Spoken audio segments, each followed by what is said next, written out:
Alright folks, how you doing? So in this video I'm going to be giving you part one of a presentation I've been working on for the last couple of months, Mars, Atlantis and the Hollow Earth. So let's get into it.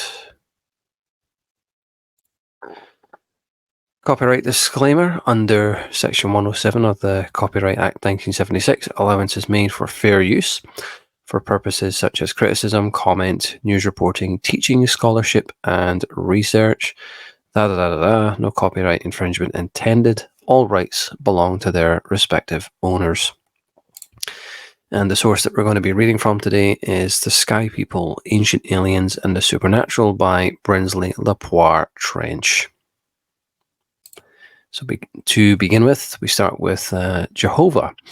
Jehovah was originally a lord of Mars. He is also a god of battles. Mars and its lord are somehow deeply associated with the strife and violence affecting and afflicting humanity inhabiting the earth. Jehovah then is a name adopted quite recently to designate the people from somewhere else in space who deliberately created, by means of their genetic science, a race of human beings peculiarly, I can never say this word, peculiarly, you can see it on the screen. Parlay?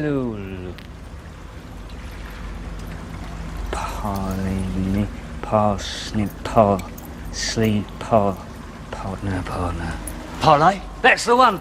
Parlay! Adapted to predetermined functions.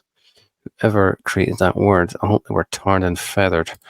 Anyway, Desert Garden, in addition to their adopting human life forms to their own ideas, they probably also made special adaptations of plant and animal forms. They achieved all this in an artificial environment prepared in what was, at the beginning of their project, a desert area. The exact location of this place has always puzzled biblical students. By means of irrigation, they turned this land into a veritable garden. Eden on Mars. It was an enormous agricultural project. In this garden area, they placed the new animal-human type. Specifically, we are told in the Genesis story to till the ground, care for the vegetation, and to guard the area. The Garden of Eden on Mars. There was a time when total concealment of such a wild idea was absolutely necessary. 4 rivers. If Mars symbolizes primitive or initial generative powers for the purpose of human procreation, as Blavatsky says, and if Adam, Jehovah, Brahma, and Mars are, in one sense, identical, as she states, an objective interpretation demands a very close connection with the Garden of Eden. Excuse me. How does Genesis describe the 4 rivers that flowed from Eden? The Smith Goodspeed version reads, there was a river flowing out of Eden divided into 4 branches, canals. But the King James version reads, and the river went out of Eden to water the garden, and from thence it was parted and became 4 heads. Genesis 2:10. The latter version appears to be correct. Head is the correctly used word according to the Hebrew original, the description of head being primal source. This means that 4 prime sources flowed in 4 directions. Nature demonstrates that rivers don't flow this way, but canals do. Kali Yuga. The host of Jehovah is intimately connected with the Age of Iron, or the Kali Yuga, and that the Lord Jehovah is the administrator for the planet Earth of that age. This specialized secondary type of humanity created by the Jehovah was made of the dust of the earth itself. This was something new and different and did not happen until ages after the first type of mankind was well established. Garden of Eden. There is no Garden of Eden in the first creation story. Earth Animal was not created in the Garden of Eden either. He was created elsewhere and placed in the garden, and after his expulsion he was taken back to the place whence he was taken. Genesis 3:23. those human entities who accepted the earth animal body's place in Eden's garden rejected some of the consciousness of life that is proper to mankind and started themselves on the downward spiral of degeneracy that finally resulted in the deluge. The Great Experiment. So the Great Experiment failed. The garden was shut down and its people were turned out to fend for themselves, which was not at all easy for them after this comfortable life in a prepared environment. In the garden, they had been completely protected from all predatory and annoying forms of animal life. Jehovah's decree. By contrast, they found the earth a most hospitable place. They multiplied, and with them multiplied the problems they posed for their creators, the Jehovah. Their descendants attempted to follow an agricultural way of life based on the original experiences of their kind in the garden, which came to be looked upon as paradise. It was God, not Jehovah but the Elohim, who stepped in and commanded Noah to make the ark. Noah's Ark. When the last remnant of Atlantis went down to destruction, the Noah story was moved to cover the consequences. The Ark, in spite of its description handed down to us by a people of later generations, was a spaceship. The original story of Noah and his Ark is that of Jehovah saving the portion of his humanity he brought to earth with him after his temporary expulsion from his place in heaven, Mars. Mars North Pole. For in truth, the flood of the first Noah took place on Mars. The garden was located in the northern hemisphere, not far from the polar regions. In the northern hemisphere, even. I'm a stickler for grammar. Seen from space, the Earth has a rainbow hail around it. Furthermore, the rainbow is a phenomenon even never observed in Mars, and its appearance in the skies of Earth left a permanent impression in the hearts of the Jehovah's people as they approached the adopted planet in their spaceship Ark number 1. Atlantean Age. When the Jehovah arrived on Earth, the Atlantean Age began. As Ignatius Donnelly wrote in his very interesting work, the fact that the story of Atlantis was for thousands of years regarded as a fable proves nothing. Plato's Dialogues. In Plato's Dialogues, he describes how his ancestor, Solon, visited Egypt. There, he was given by the wise men, priests of Sais, a lengthy history and description of Atlantis, including an account of its final destruction. The first king of Atlantis is said to have been Poseidon, one of the Greek Olympian gods. We have already seen how the Olympian gods equate with the Jehovah, plural. The Gardens of Hesperides. Plato wrote that the Atlanteans built with white, red, and black stone. Plato also stated, according to Donnelly, that the plain of Atlantis had been cultivated during many ages by many generations of kings. The Atlantean culture on Earth was a beautiful place, the Garden of the Hesperides, the Islands of the Blessed, the Elysian Fields. The shadow of Atlantis. There is no doubt at all that the power and influence of Atlantis spread across the world from South America to the shores of Egypt.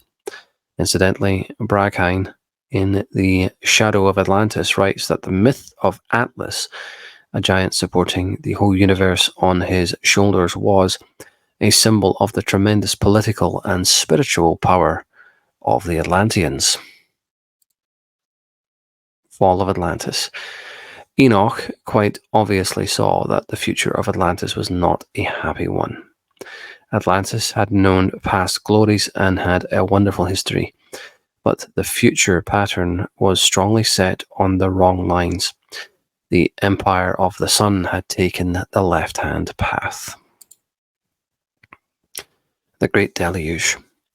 It resulted in such disruption of atmospheric conditions as to change the entire climate of the globe, creating the present conditions of thin atmosphere and extensive desert regions. This catastrophic result has come down to various remnants of mankind, much mixed with later tragedies as the story of a great deluge. Every civilized culture on Earth has its own version of this same tradition.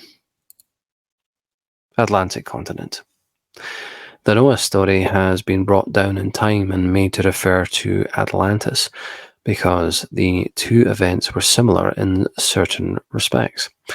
They brought with them from Mars the original story as a part of their native and traditional culture, but their descendants referred it to the country of their immediate ancestors, having lost the original reference during a period of semi-barbarism and reconstruction following the Atlantean catastrophe. Cataclysm. This grafting is further complicated by the circumstances that the Atlantic continent went down in a series of cataclysms, terminating with the sinking of the last major island about 11,000 years ago. The main part of the continent went down probably about 25,000 years ago. What caused Atlantis to go wrong? It could be that two factions arose, those who wished to maintain the earlier goal of an Edenic agricultural civilization, and those who thought the way of progress lay towards the development of technology and the general elevation of all people. Torrents of Atlantis. In time, this difference may have led to bloodshed. The two factions probably found themselves engaged in a full-scale struggle for domination of the planet. As a result of the forces employed in this great war, much of the moisture in suspension in the atmosphere of Earth fell down in torrents. Pole shift. The climate of the whole planet was drastically changed. The long winter set in. The poles shifted. Great quantities of ice formed around the new poles almost overnight, and tremendous storms raged across the world for years. Other religions and races have their own Noahs which tell similar stories. The story of Atlantis.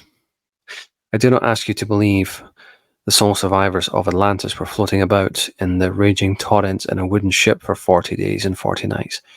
W. Scott-Elliot goes so far as to describe Atlantean airboats. The Atlanteans of 25,000 years ago were what we should call a white race. Their nearest living relatives are Basques, the Berbers of North Africa, the Celts, Scottish Highlands, Ireland, Wales, and parts of the north of France, and a few Indians of both Americas. So that concludes part one, ladies and gentlemen, and everybody else. Hope you enjoyed this presentation. Feel free to leave a comment below, and if you're Jed Skeptic Media, I hope you say more than FFS next time, which obviously means for sake. But leave any comments that you have below, and very soon I'll put up part 2 and part 3, and we'll continue this presentation. Very, very interesting, I think. Brinsley Lapoire Trench, very interesting author with very out there theories. So this presentation is not my own theories, this is his theories. I do have to make that very clear. So I'm welcome to a discussion in the comments below. And we're going to get into the source as well, the Sky People. I mean, what you get in this presentation is like 5-10% at the most of what's actually in the book, and I do have it in mind to to really go into this book in a lot more detail in the future, because whenever you see ... that means I've basically trimmed it down, trimmed the passage down to the essential points and left a lot out. And I do plan on creating a lot of presentations in the future which will fill in the gaps, and we'll go into this source and the other Brinsley Lapoire Trench books a lot more in future presentations, into a lot more detail as well, because when you're creating a presentation you have to leave a lot out because you want to get to the point. The old axiom, less is more. you know. So I just concentrated on the relevant points in order to, you know, get to the point, basically. And thank you very much for watching, and have a nice day. I'll see you next time.